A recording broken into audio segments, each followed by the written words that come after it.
బొమ్మవై ప్రతిభ చూపి బ్రహ్మాండ నాయకుడివైరావు.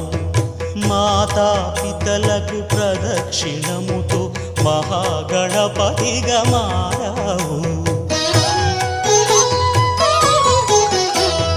భక్తుల మొరలాలించి బ్రోచుటకు గజముఖ గణపతివైనావు. బ్రహ్మాండమునే బొజ్జలో దాచి లంబోదరుడవు అయినావు. లాభము శుభము కీర్తిని పూర్వక లక్ష్మీ గణపతి వైనావు.